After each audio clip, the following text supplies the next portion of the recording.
Bien, habíamos quedado en la parte donde íbamos a iniciar, donde los dos testigos iban a ser muertos por la bestia que sube del abismo. Yo quería saber si tienen alguna pregunta antes de continuar. Yo sé que creo que fue el hermano Ramón que había hecho la pregunta de que quién posiblemente eran esos dos testigos, ¿verdad? ¿Verdad, hermano Ramón? Sí, estábamos especulando acerca de Moisés Muy bien, y Elías. exactamente. Entonces, incluso estuvimos señalando que hay por lo menos 4 posturas. Algunos creen que serán testigos de carácter simbólico, que habíamos mencionado, y lo probable es que estos testigos no sean, dice, en la parte simbólica, vuelvo y retomo en ese aspecto, que no sean dos individuos, sino que solamente sean un símbolo del testimonio que va a dar lo que se llama que dará la iglesia en los tumultuosos días previos al final de los tiempos. Y esto aquí me suena como que la iglesia estuviera presente, pero entonces, sin embargo, la descripción de estos hechos realizan a los dos testigos en Apocalipsis 11 y no permiten la idea de que sean personajes simbólicos. Por lo tanto, este argumento se cae. Ahora, otros piensan que será Moisés. Entonces, y es común escuchar a personas que dicen hablar de que es Moisés, de que estos predicadores va a ser como usted me estuvo hablando, hermano Ramón, Moisés y Elías. Y el primero porque es representación de la ley y el otro que es representación de los profetas, entiéndase Elías en el Antiguo Testamento. Entonces, la razón principal del mismo es por la que se piensa que Moisés, como uno de ellos, es que este siervo de Dios recibió lo que se llama poder y autoridad para realizar lo que se llama en Egipto aquellas señales para liberar al pueblo que estaba bajo cautiverio. Y todo esto se puede notar en el capítulo 7 y hasta el capítulo 11 de Éxodo. Entonces, estas señales que creen que van a ser también ejecutadas por los dos testigos que aparecen aquí en el capítulo 11 de Apocalipsis, y cómo convertir el agua en sangre y herir la tierra con toda plaga. Entonces, también se arguye que así como Moisés y Elías estuvieron con Jesús en la transfiguración, como aparece en Mateo 17:3, también se dice que podrían desempeñar el papel de testigos en los últimos días.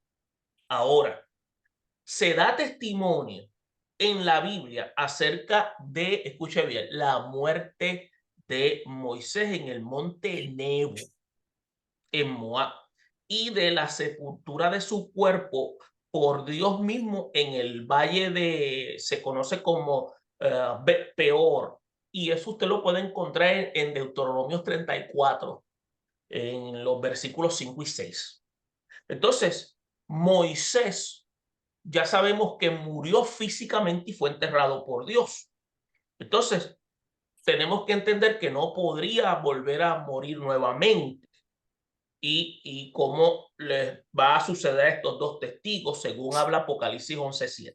Entonces, allí se indica que ellos iban a ser muertos por la bestia que sale del abismo. Entonces, esta es una razón también suficiente para entonces eliminar a Moisés de esta función. Muchos creen que es Enoc y Elías. Entonces, después de excluir a Moisés, la posibilidad de ser uno de los testigos apocalípticos, entonces podemos considerar la teoría que será Enoc y Elías. Ahora bien, el argumento a favor de esta teoría es que estos dos hombres fueron transpuestos porque no vieron muerte en una época antediluviana, entiéndase antes del diluvio, ¿no? Y en el otro tiempo de los profetas de Israel. Ahora, la sugerencia es que como estos hombres de Dios no han muerto físicamente, lo probable es que tengan que morir como lo establece Hebreos 9:27. Ahora, esto tiene puntos débiles. Ahora, ¿cuáles son esos puntos débiles de este planteamiento? Y es que no se dice de Enoc, que no se haya ejercido facultades como las que se asignan de los testigos de Apocalipsis.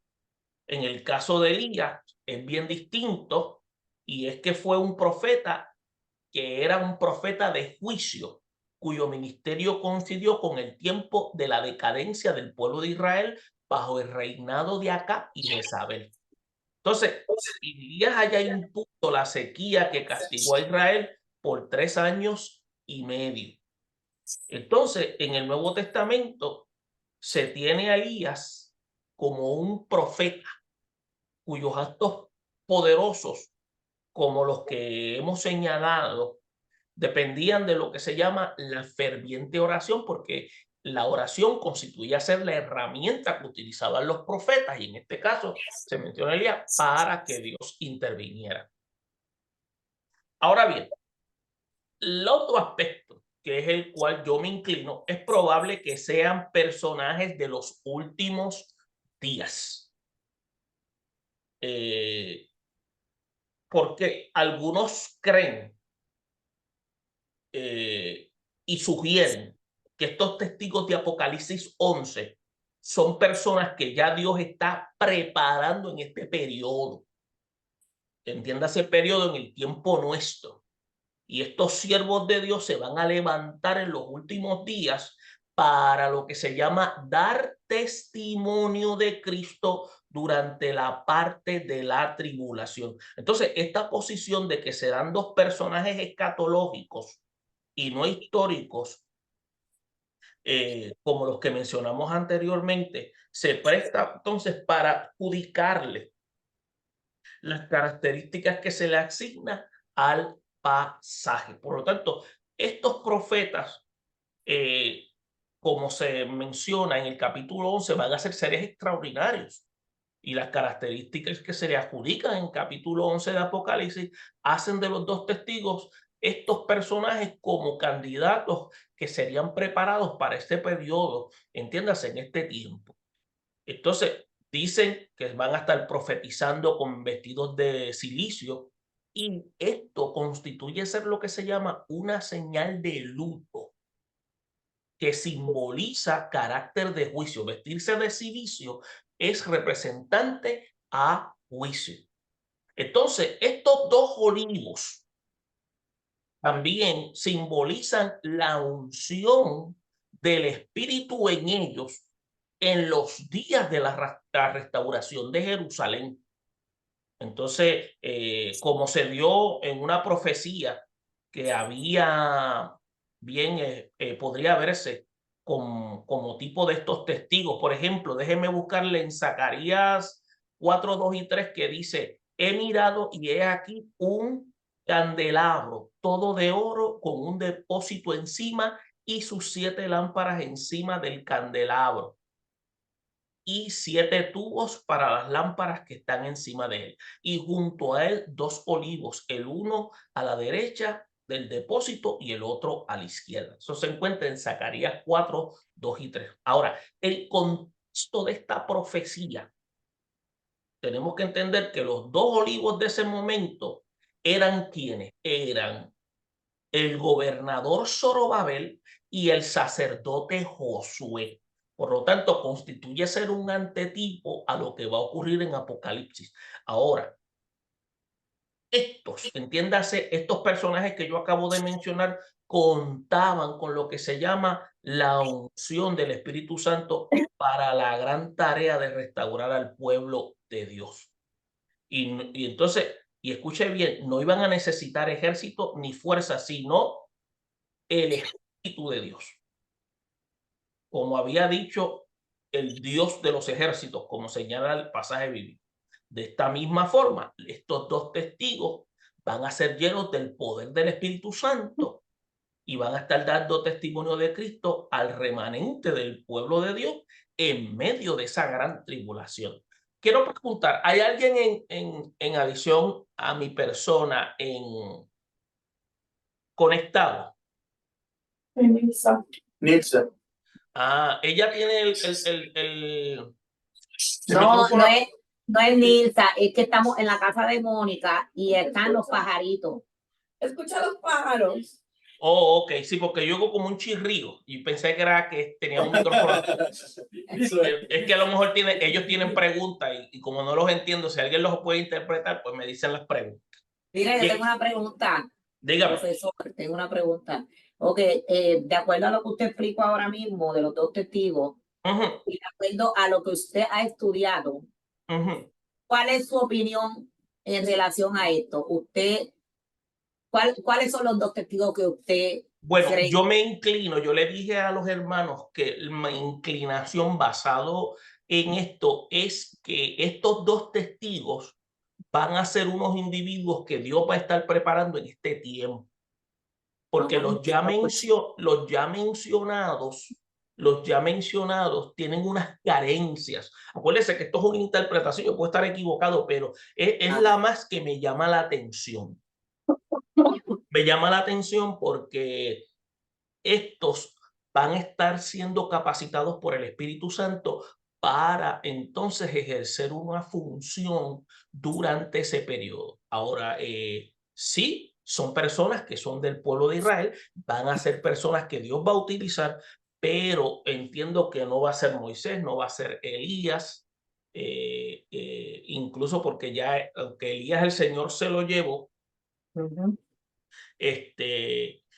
y hay una influencia fuerte de que sea Enoc y Elías, pero ¿cuál es la diferencia? Elías se destaca en las escrituras, en la manera en que Dios lo usó, pero solamente no se destaca por la fidelidad, que vivió en obediencia y dice que Dios se lo llevó.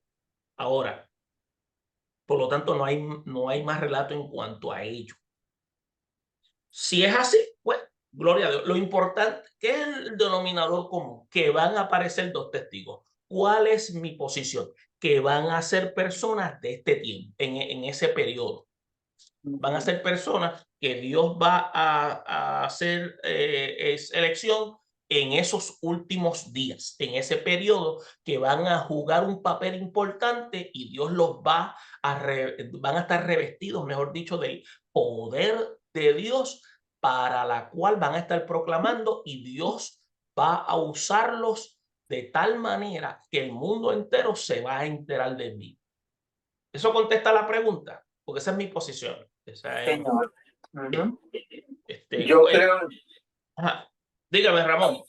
yo quiero, a mi parecer, estos testigos van a ser personas en el futuro, ¿verdad? No creo que sea Elías, ¿verdad? Ni ningún otro, porque tiene que haber un vínculo de comunicación para estas personas y el mundo.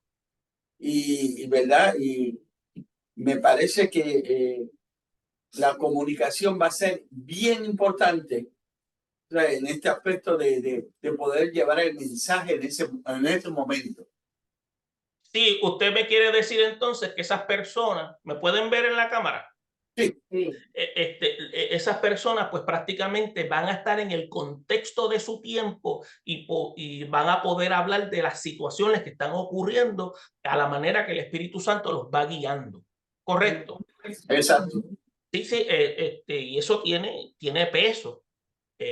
También tenemos que entender, también tenemos que observar de que esas personas, a nuestro análisis, son personas que Dios va a estar ya capacitando, encaminando. Vamos a asumir que eso ya se esté dando, esté en proceso.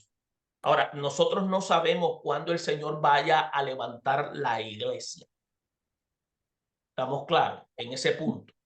Nosotros no lo sabemos. Por lo tanto, lo que si es como usted dijo, Ramón, puede ser un término futuro. Ahora, yo les voy a decir algo y se lo voy a pasar al costo. Usted no tiene que estar de acuerdo con ello. Pero yo se lo voy a pasar basado en mi análisis. Una vez la iglesia se vaya, usted escucha mucho la frase de que Cristo viene a buscar la iglesia, ¿verdad que sí? ¿Verdad que sí? Entonces, nosotros pues pensamos que Cristo viene a buscar la iglesia. Pastora, no se vaya a sorprender con lo que yo vaya a decir, porque voy a decir una herejía, pero no se asuste. Mire, yo soy de la posición de que Cristo no viene a buscar la iglesia. Lo que dice Primera de Tesalonicenses 4, del versículo 15 en adelante, escuche bien, se habla a manera de superlativo. Dice, con voz de mando, con voz de arcángel y trompeta de Dios, descenderá del cielo. Y entonces, ¿qué pasa? El término descender, pues entonces, obviamente nosotros sabemos que es bajar, pero la pregunta es, ¿qué es lo que va a descender? Lo que va a descender, según mi análisis que yo he estado haciendo, no es Dios en la persona de Cristo, es la voz de Dios a manera de comando, diciéndole a la iglesia, ven. Y la iglesia... la frase de todo ojo lo verá. No, esa frase todo ojo lo verá es para el tiempo de la tribulación. Es para el tiempo de la tribulación, porque si usted va a desaparecer en un abrir y cerrar de ojos, ¿para qué necesita verlo? Entonces, si lo van a ver, entonces va a venir 3 veces. Entonces hay un problema profético. ¿Entiende lo que estoy tratando de presentar? Sí. El Señor va a venir por segunda ocasión. Si viene a buscar la iglesia, eso es segunda vez. Y si va a aparecer en la tribulación, es tercera vez. Por lo tanto, hay un problema. Si nosotros sostenemos que la iglesia se va antes de la tribulación, entonces tenemos que tener claro que él no viene a buscar la iglesia, él la va a llamar. Por eso es que el llamado es como voz de mando, voz de arcángel, con trompeta. Significa que él la va a llamar, la iglesia va a responder y la iglesia desaparece de manera súbita. La iglesia va a hacer lo que se llama transposicionada, movida de un lugar a otro ante la presencia del Señor. En un abrir y cerrar de ojos vamos a estar en la presencia del Señor transfigurados. Ahí, escuche bien, la frase que usted dijo ahora, hermano Ramón, que todo ojo le verá, que todo ojo le verá, los que los van a ver son los que se quedaron y los que están en la tribulación, porque nosotros vamos a venir con Cristo, la iglesia, a iniciar el reino sempiterno. ¿Qué significa sempiterno? Un reino que inicia pero no va a tener fin. Eso es lo que significa sempiterno. Doctora, ¿tiene algún comentario a la herejía que acabo de decir? No, no es ninguna herejía. Cuando está muy bien explicado. Yo tengo una pregunta. Sí, dígame, Ramón. Cuando la iglesia sea tomada, ajá, vamos a estar con el Señor en el cielo. Nuestra morada, perdone que lo interrumpa en medio de la pregunta que va a hacer, pero nosotros vamos para el cielo, pero nuestra estadía no va a ser en el cielo. Nosotros vamos a estar en el cielo temporeramente. Continúe. No, está bien, ya me la acabo de contestar. Pues eso me lo reveló, eso no me lo reveló carne ni sangre. No, nosotros no vamos a estar en el cielo. Por eso es que dice, ¿cuántos vamos para el cielo? Amén, pero es temporero. Acuérdese que nosotros venimos nuevamente a morar en esta tierra que va a ser también transfigurada. Mire, le voy a dar un adelanto según nuestro análisis bíblico. El Señor va a levantar la iglesia. Escuche bien lo que estoy diciendo, levantar a través de voz de mando. la iglesia desaparece y va a ocurrir un caos a nivel mundial. Va a ocurrir un caos donde entonces se crea lo que se llama un desorden mundial. Los líderes tienen que tomar control de ese desorden. Muchos de nosotros los cristianos pensamos que una vez la iglesia desaparezca, la gran tribulación empieza como a los 15 minutos después, ¿verdad que sí? No, empieza en el momento. Pues no va a empezar en el momento según nuestro análisis. ¿No? Usted sabe, no, porque eso le estoy diciendo, porque va a haber un caos. Va a haber un caos. Gente se va a dar cuenta de que sí, la iglesia estaba predicando lo que es cierto. Los sistemas de gobierno van a empezar a crear un sentido de tranquilidad. Por eso es que los estudiosos de la escritura, y yo me valgo de la información de ellos también, que pues yo he estudiado, pero también me valgo de la información de ellos, se cree que pueden pasar de 15, escuche bien, de 15 a 30 años. ¿Estamos claros? Porque va a ocurrir un periodo de prosperidad. Va a haber un periodo de seguridad. Por eso es que se dice cuando haya paz y seguridad, vendrá destrucción repentina. Ese texto, la aplicación la va a tener después del resto de la iglesia. Su cenit o su punto culminante va a ser después de la tribulación. Ahora, para que todo eso ocurra, acuérdese, una vez la iglesia desaparece, el anticristo no va a surgir inmediatamente. Es un proceso. Él tiene que darse a conocer y va a dar confianza a nivel mundial.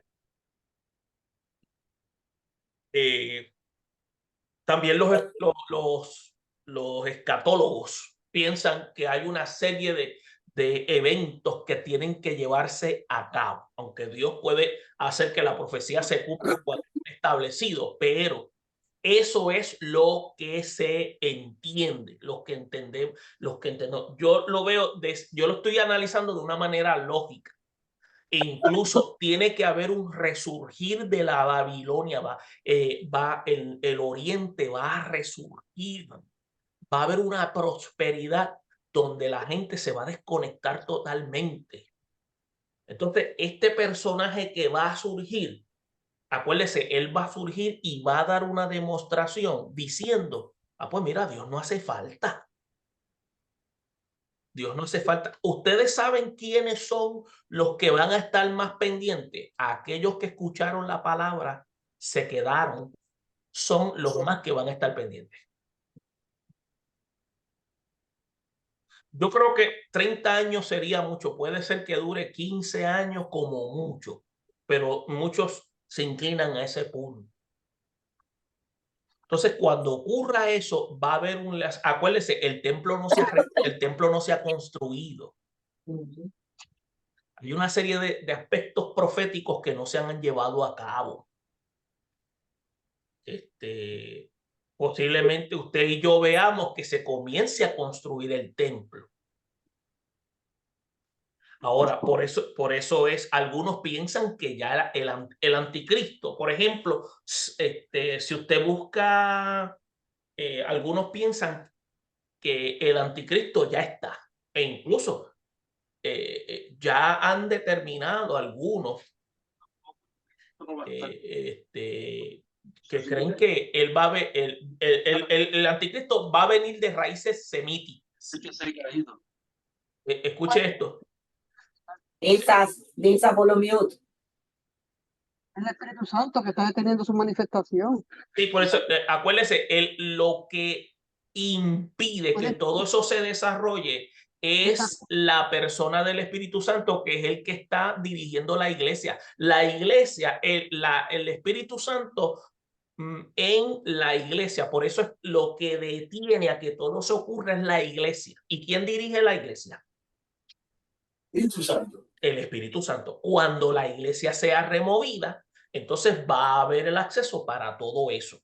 Ahora, el anticristo, el personaje, basado en análisis de algunos, Mire, usted puede buscar, ¿quién puede buscar, si no me equivoco, el capítulo 11 de Daniel? El versículo 37, si no me equivoco. ¿Quién lo puede encontrar? Pastora, hermano Ramón. Yo lo busco. ¿Cuál es el Daniel qué? 11. Daniel 11, versículo creo que 37. Ok, vamos a ver, ya lo tengo aquí. Dice, ya tal su soberbia que no mostrará ningún... Más arriba, el 32. Vamos a ver, ¿qué dice? Dice, al caer pocos serán los que les ayuden. Ay, no, perdón, tiene 34. 32. A los que violen el pacto, él los seducirá con engaños, pero el pueblo que conoce a Dios... Perdóname, creo que vamos a tener que leer un poquito más para arriba, porque déjame entonces también. Quiero entonces, pero quiero que lo vuelvas a retomar. Dice, no es el 37, Daniel 37.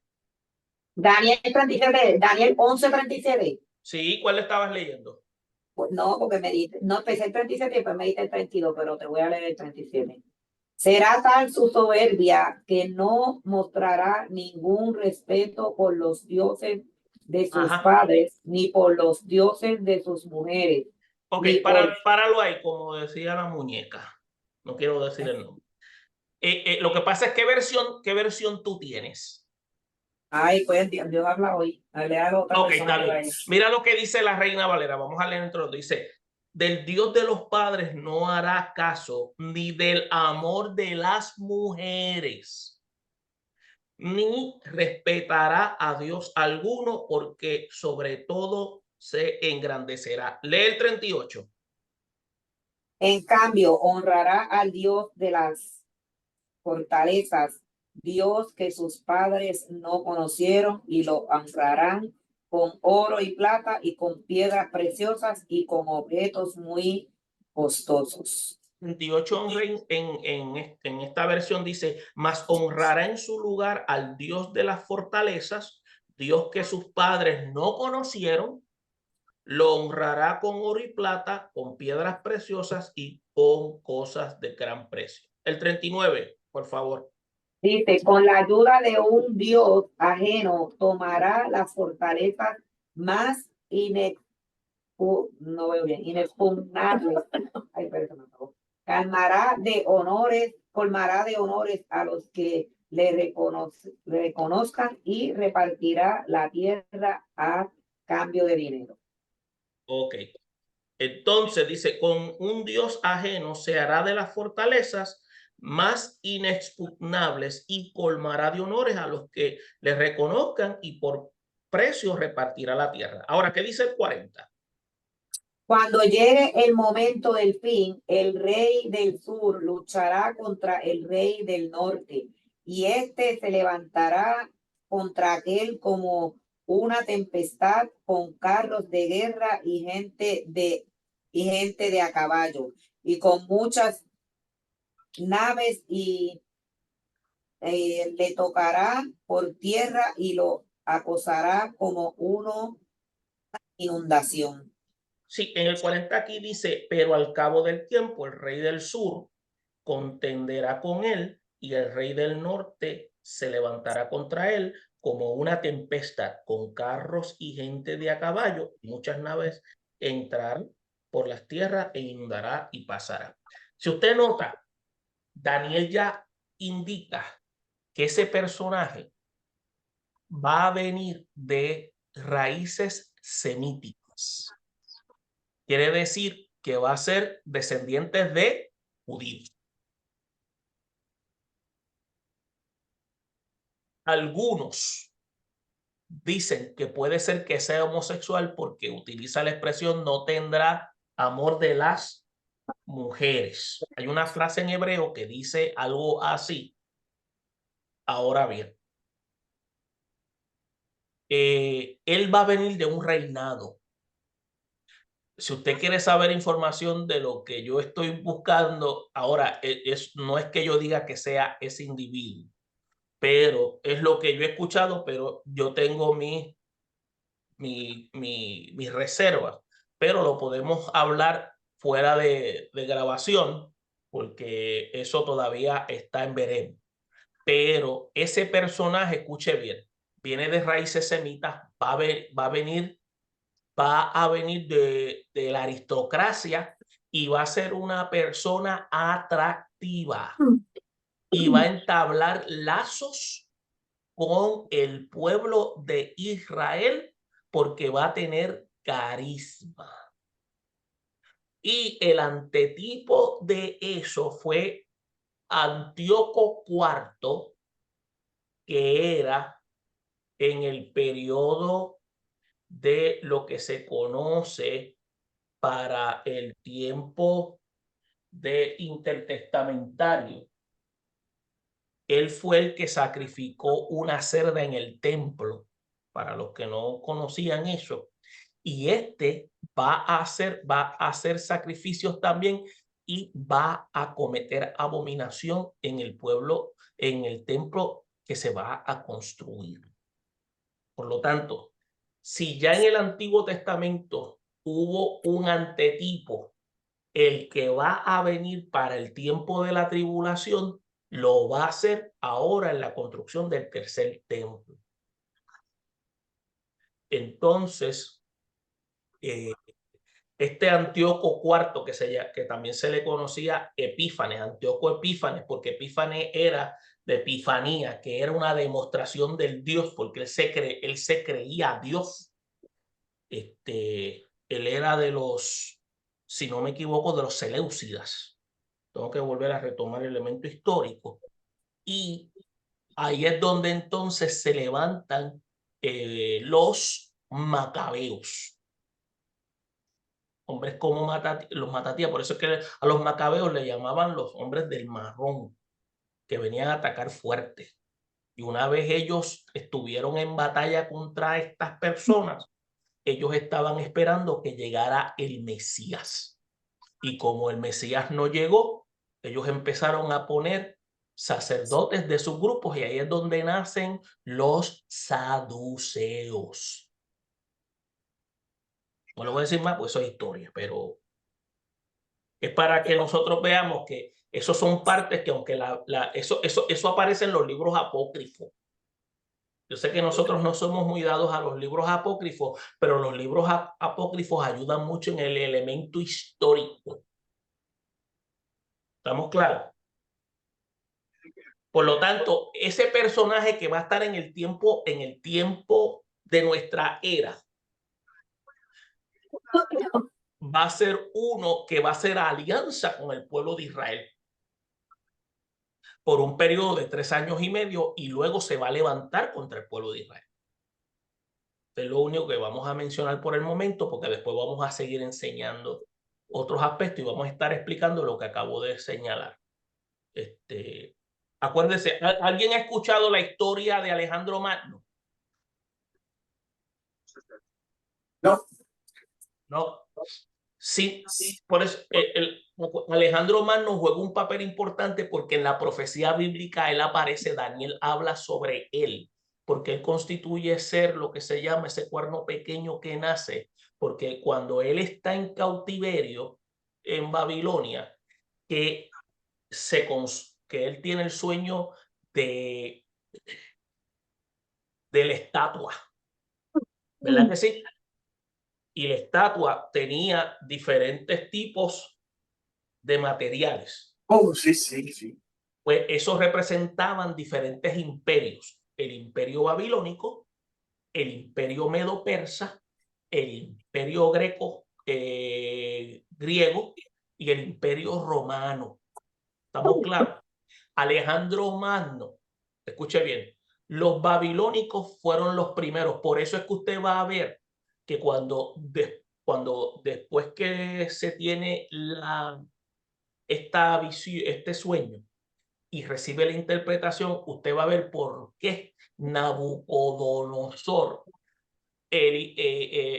construye una estatua de oro completo para querer decir que su su reinado fuese eterno, pero ya Dios había indicado que iba a ser temporero. ¿Estamos claros? Esa fue la razón para que tengamos claro eso, que los periodos del tiempo del pueblo de Israel en cautiverio iba a ser bajo una serie de imperios cuyo tiempo iba a ser temporero, y el que iba a estar de mayor iba a ser el Imperio Romano. Y el Imperio Romano todavía está, y ahora está vestido a través de la Iglesia Católica. ¿Te das cuenta? Pero eso es harina de otro costal que tenemos que hablar después. Pero Alejandro Magno fue del Imperio griego. Por eso es que cuando Alejandro Magno comenzó a conquistar, él vence a los medo-persas, vence a Darío, toma control, pero una característica de Alejandro Magno era que él conquistaba e influenciaba con la cultura griega, que se conocía más bien como el helenismo.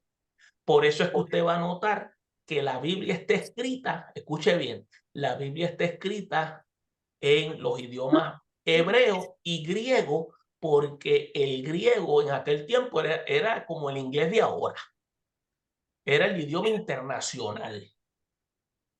En el tiempo de Jesús se hablaban, por lo menos en las regiones de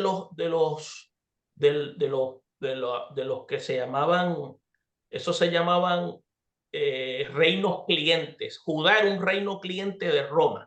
Le permitían tener sus gobernantes, pero en Judea se hablaba el arameo galilaico, que era el que hablaba Jesús.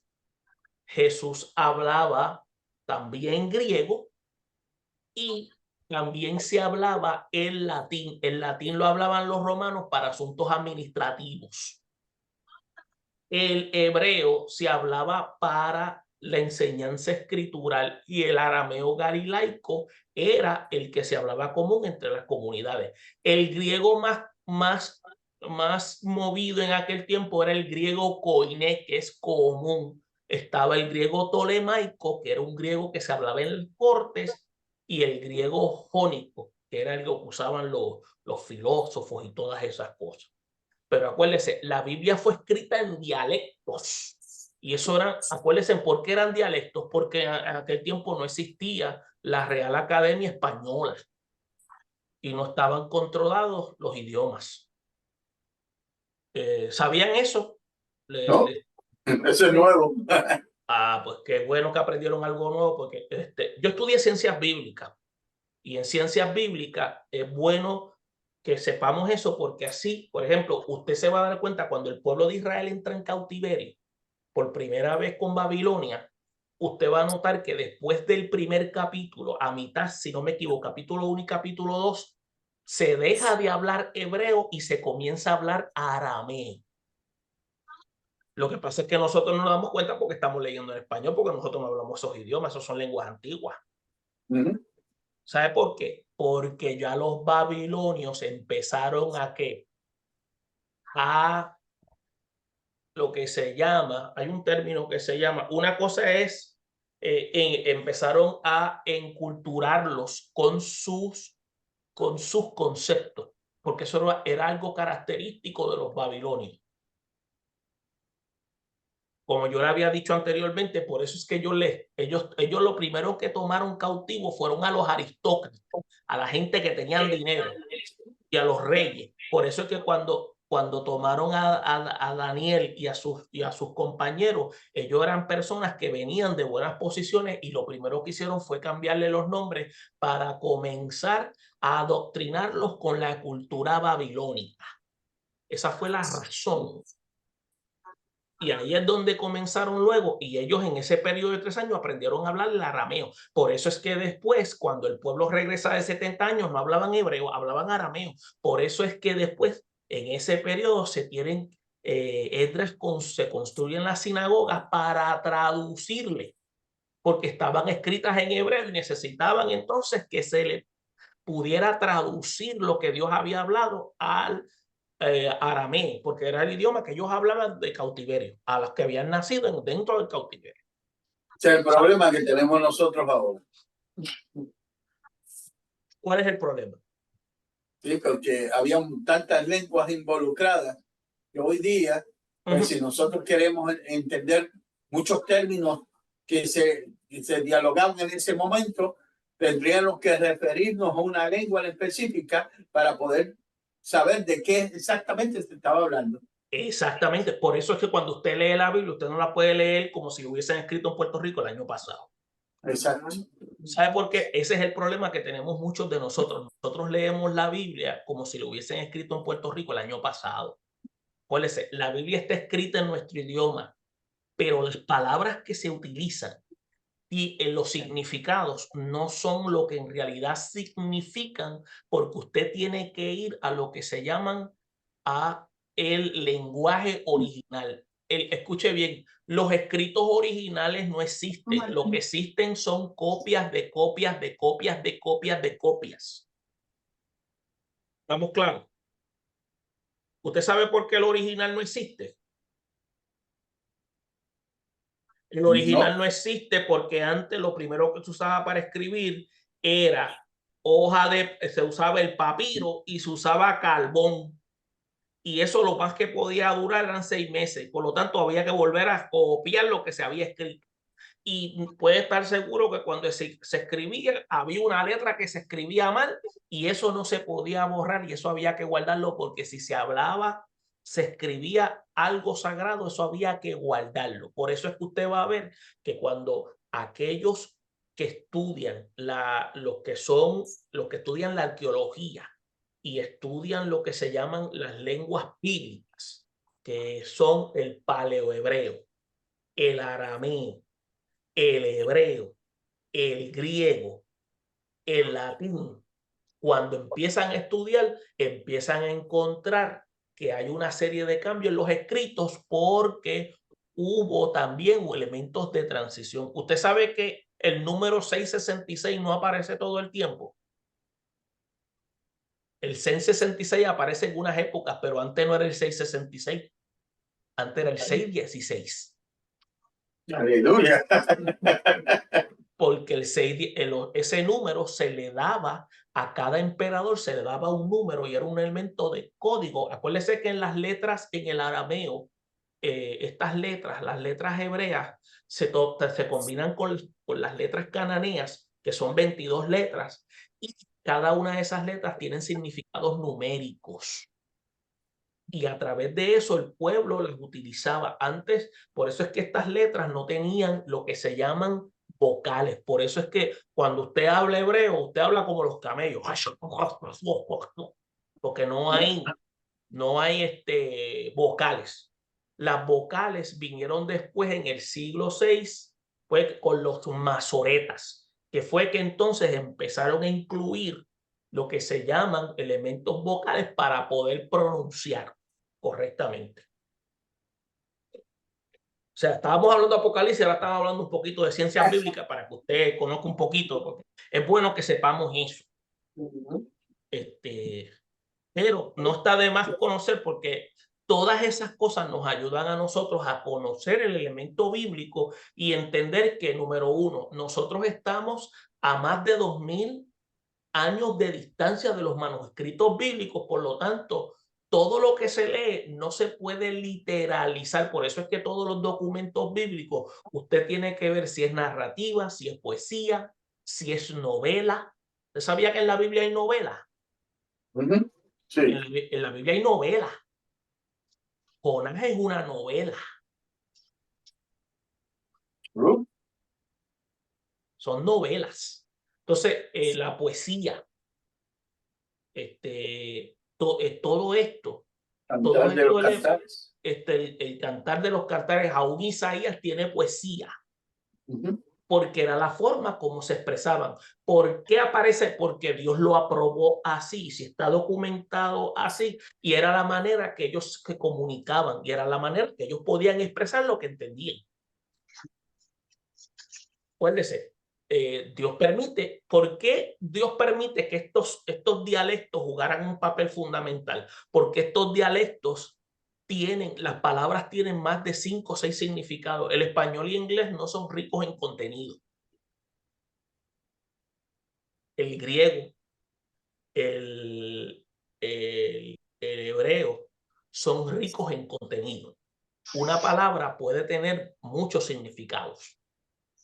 Por eso es que usted tiene que ver, por eso, ¿se acuerda que estuvimos hablando de teología sistemática? De lo que es amarteología, de lo que es soteriología. Todas esas palabras vienen del griego. De lo que soteriología es la salvación. Escatología es de los eventos futuros, que quiere decir cristología.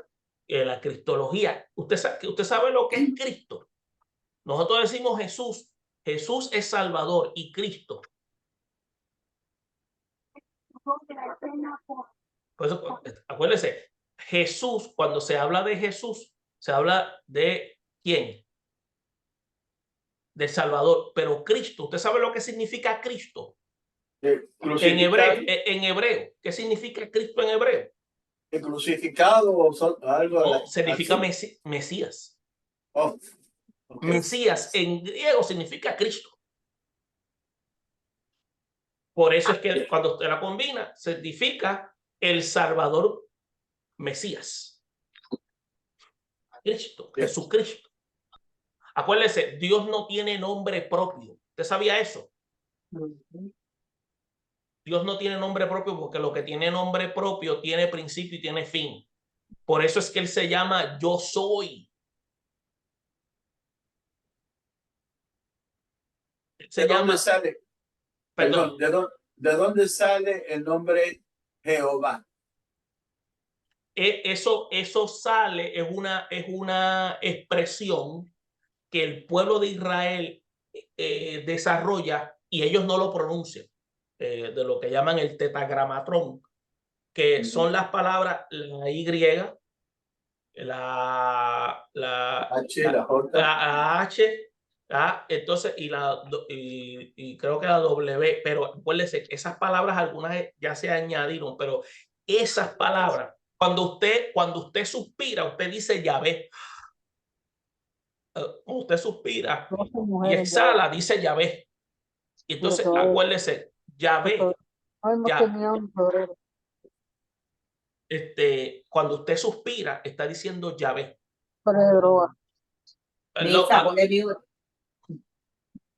Entonces, ¿qué pasa? Estas expresiones, acuérdate, el pueblo, ellos no pronunciaban el decir Jehová en una boca impura, para ellos eso era algo serio, por lo tanto no lo pronunciaban. Acuérdese, cuando Dios se presenta ante Moisés, ¿cómo le dice? Yo soy el que soy. El que soy. ¿Usted sabe lo que significa eso? Sobre mí giran todas las cosas. Ese es el nombre de Él. Yo soy el que soy. Jehová es el nombre que le dan los israelitas. Y uno de los nombres que más ellos utilizan es Elohim. Y Elohim es un nombre pagano, pero ellos lo adquieren porque es el más que identifica a Dios, porque Dios tiene unas connotaciones que ellos describen. Por eso es que Dios se manifiesta y también en esas manifestaciones se deja ver. Por eso es que cuando nosotros hablamos de la Trinidad, estamos hablando de un ser que tiene 3 personas. Encuentra. Entonces, ¿qué pasa? No es que son 3 dioses. Por eso es que cuando se habla de la Trinidad, la definición más clara es una pluralidad dentro de una singularidad absoluta. Me parece un montón Ernesto, tu hermano. ¿Alguien está hablando por ahí? Nilsa, ¿tú escuchas? Sí. Mira, ponte en mute porque escuchamos toda la conversación. Oh, sorry. Bien. ¿Alguna pregunta? Porque nos desviamos, pero nos desviamos con razón, ¿no? Porque estamos tocando algo importante y es bueno que ustedes lo sepan. Y a mí pues no me incomoda eso, porque a mí me gusta pues que ustedes sepan. Yo sé que a Dios lo reconocemos con diferentes nombres, pero, o sea, la cuestión es que para poder comunicarse con Dios tenemos que reconocerlo como el Supremo. Sí, mira. Dios poderoso y punto. Si Dios hubiese nacido en Puerto Rico, a lo mejor lo hubiesen llamado Pablito. O Ramón. O lo hubiesen llamado Ramón o Rafael. Acuérdate. Y mucha gente, acuérdate, porque Dios se adentra a la cultura y se da a conocer. Y eso es algo que nosotros no analizamos. Dios se da a conocer. Y cuando Dios se da a conocer, tiene que tener un nombre, porque entonces, ¿qué hace Dios? Él se encarna. Que yo les había mencionado a ustedes, ¿de qué manera nosotros podemos ver a Dios? ¿De qué manera usted y yo podemos ver a Dios? Está difícil. ¿Cómo que está difícil? Sí, porque para poder ver a Dios tendríamos que ver todas las cosas y es imposible para la única manera que tú puedes ver a Dios es en Cristo. Por eso es que Él se encarnó. Bueno.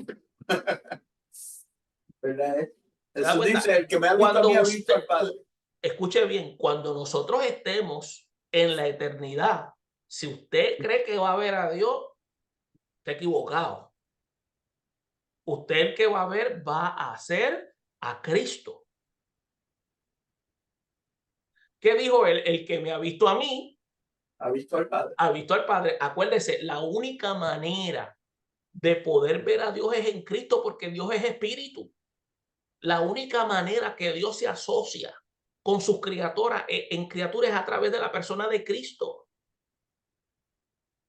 Usted no va a ver a Dios, no va a ver al Logos, ni va a ver al Espíritu de Dios. No lo que va a ver es a Cristo.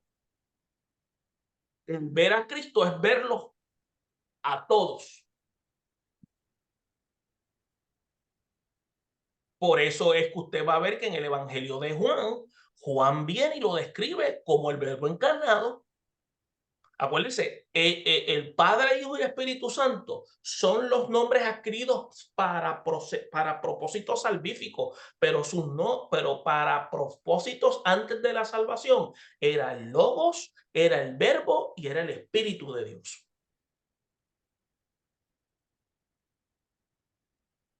¿Estamos claros en ese aspecto? Amén. Amén. Bien. Ok, continuamos porque no queremos darle mucha información, porque tampoco queremos sobrecargarlo. Bien. Habíamos hablado de medir el templo, todos estos aspectos importantes. Pastora, ¿algún otro comentario? No, dígale. Muy bien. Okay. Los testigos serán muertos por la bestia, aunque ya nos queda poco tiempo porque hemos hablado muchísimo. Pero fíjese, miren lo que dice. Un solo comentario, hablando de... dígame. Solamente un comentario de Alejandro. Ajá, yo lo tengo aquí escrito. Lo conocemos cuando estudiamos la historia con otros nombres que tiene él. Alejandro el Grande. Ajá. O Magno. Magno es grande, pero así que se llama Alejandro Magno. ¿Usted sabe cómo se llamaba el papá de Alejandro? El papá de Alejandro se llamaba Filipo. ¿Usted sabe por qué en la Biblia, en el libro de los Hechos, cuando Pablo dice, usted sabe que el Espíritu Santo le dice a Pablo, pasa por Macedonia y ayúdanos?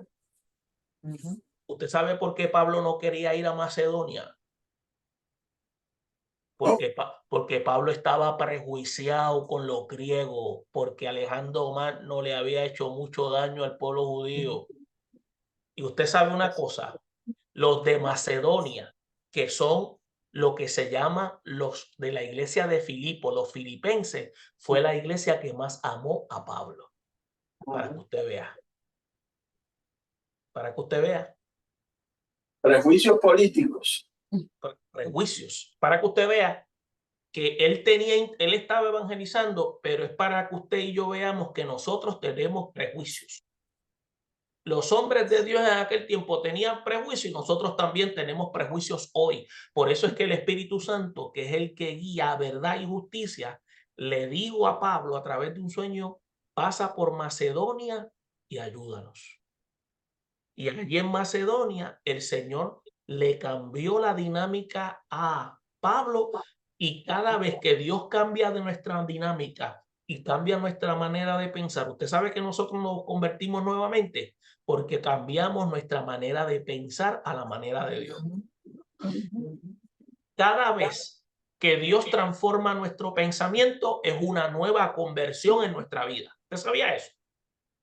Es una nueva conversión, porque si había un prejuicio, es quitado. Si había un desconocimiento, ahora hay un conocimiento adquirido. Por lo tanto, hay una conversión, hay una nueva información y ahora hay una nueva manera de pensar. ¿Se da cuenta? Sí, mire, si a ustedes les interesa, no sé si ustedes tienen Netflix, pero en Netflix está una película que se llama Alejandro. Alejandro, pueden buscarla, pueden verla y así tienen una idea de quién era ese hombre. Un papel importante. Murió jovencito, apenas tenía 32 años, pero es bueno. Era,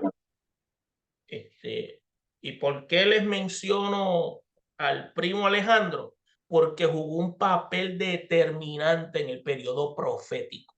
Ahora bien, vamos a hablar de los testigos que serán muertos y ahí detenemos, porque hemos tocado otros aspectos como resultado de unos comentarios que no están de más porque siempre son importantes. Miren, los dos testigos van a morir en la Jerusalén que va a estar profanada. Miren, y ya Jesús había establecido, escuche bien, que no es posible que un profeta muera fuera de Jerusalén. Y eso usted lo puede encontrar en Lucas 13:33. Dice, también habían lamentado que la ciudad santa tuviera lo que se llama la fama de muertes a los voceros de Dios. Entonces, por eso es que la frase de Jesús, Jerusalén, Jerusalén, que matas a los profetas y apedreas a los que te son enviados. Entonces, esto es lo que precisamente le va a pasar a los profetas de Apocalipsis 11. Entonces, la palabra dice que sus cadáveres van a estar en la plaza de la grande ciudad en que en el sentido espiritual se llama Sodoma y Egipto. Escuche bien, donde también nuestro Señor fue crucificado. Eso lo pueden buscar en el versículo 8 del capítulo 11 de Apocalipsis. Entonces, miren, algunos piensan que Jerusalén se da aquí de una manera figurada. Escuche bien, de una manera figurada. En el versículo 8. Y que la ciudad en la que morirán los dos testigos será otra. Ahora, pero no es necesario recurrir a lo que se llaman aspectos teóricos.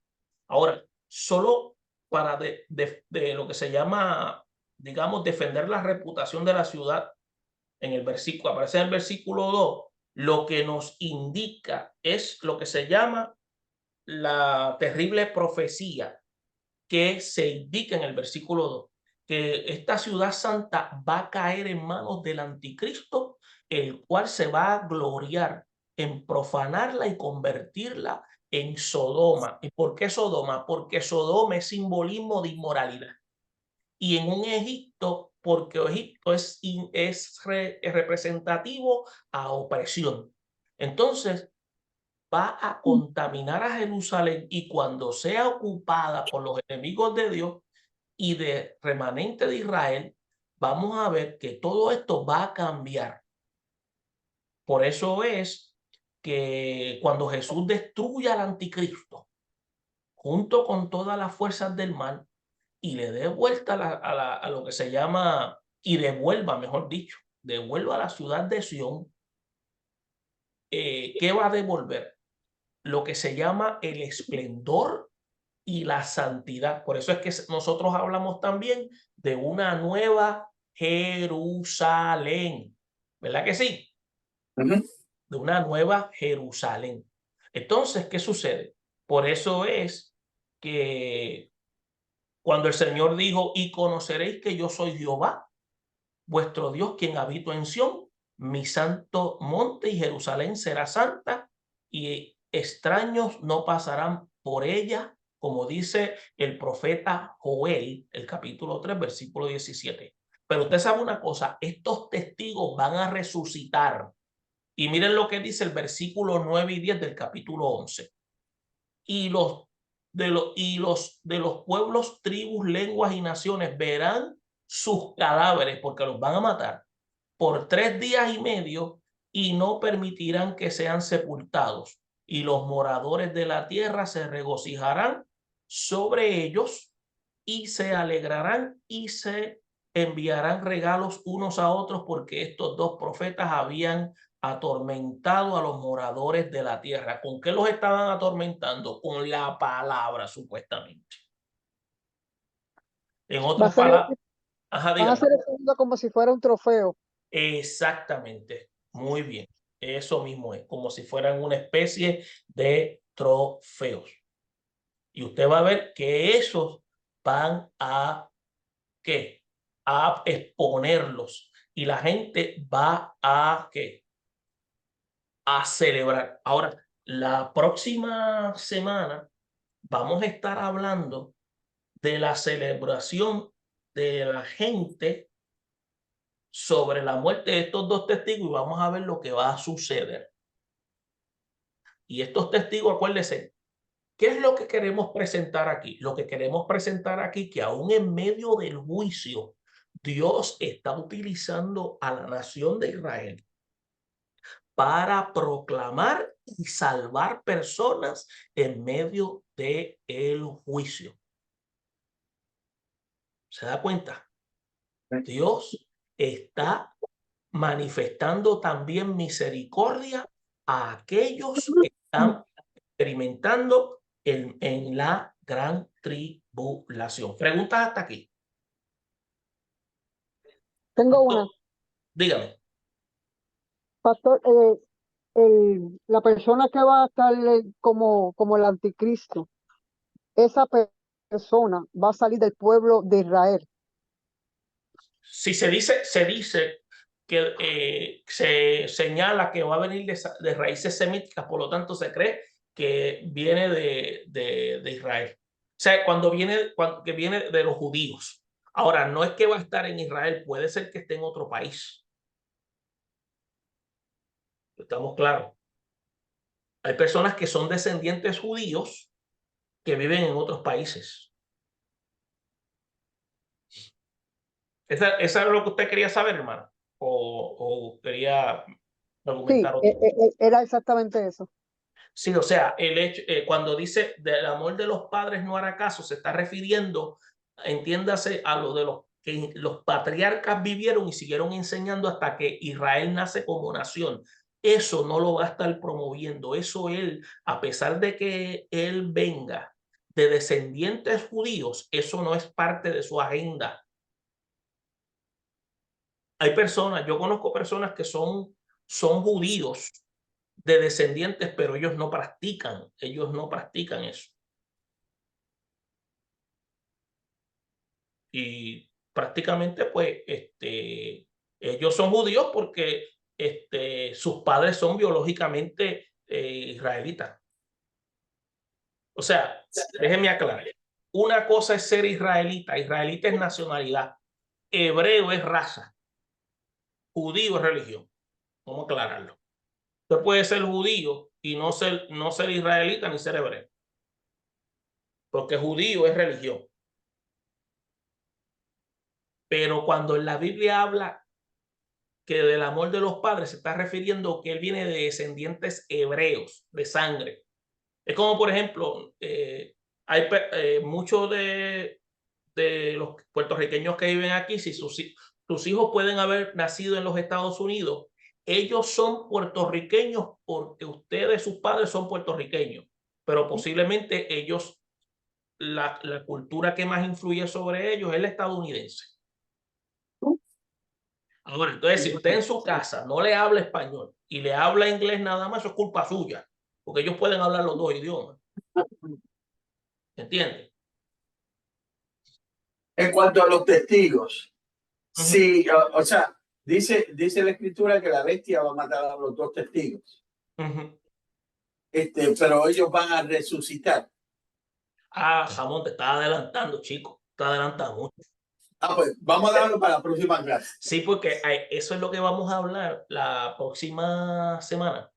Porque acuérdate, ellos van a ser muertos y ahora, luego de que son muertos, viene un momento de celebración. Acabamos de leer de que ya son tomados. Déjame volver a retomar los versículos, porque eso que acabas de mencionar es lo que vamos a estar tocando. Porque fíjate, dice aquí, y los dos de los pueblos, tribus, lenguas y naciones verán sus cadáveres por 3 días y medio y no permitirán que sean sepultados. ¿Por qué? Porque ellos quieren celebrar la muerte de ellos. Y los moradores de la tierra se van a regocijar sobre ellos y se alegrarán. Y mira lo que dice, se enviarán regalos unos a otros, porque estos dos profetas habían atormentado a los moradores de la tierra. Imagínate la condición que estaban de ceguera espiritual, que ellos no habían dado cuenta, y va a ocurrir un evento extraordinario en esos momentos. Pero sí, Ramón, eso es lo que vamos a estar tocando para ya en la próxima semana. Puede ser martes o jueves, pastor, usted me dice. Sí, yo te aviso. Sí, me deja saber. Y continuamos. Pero lo que me interesa es que estén captando conceptos. Sé que a veces pues hacemos un paréntesis y tocamos otros aspectos, pero considero que es importante porque me gusta que ustedes también tengan información y sepan de dónde viene esa información. O sea, eso no es algo que yo me inventé, que yo me saqué de la manga o algo así. O sea, eso es algo que ya se ha estudiado, se ha evaluado. Y así. Y también quería decirle que cuando terminamos la clase el jueves, otra vez le expliqué a los hermanos, no sé si ellos lograron entrar, pero para que pudieran repasar. Sí, quería señalar esta clase. Voy a ponerla en la página de YouTube para que si quieren volverla a ver, pues va a estar a disposición. Entonces, pastora, después va a tener que darle un training a mis hermanitos para que se conecten. No, ya están aprendiendo, ya lo hicimos, ¿verdad, Jamón? Ya están aprendiendo, ¿verdad, Rafael? No, claro. No, miren, nunca es tarde para aprender. Ajá, amén, Nunca. amén. Aunque tengamos 100 años, nunca es tarde para aprender. Yo estoy llegando ya. No, olvídese. 100 años, Nacho. Mira, tú estás en la adolescencia.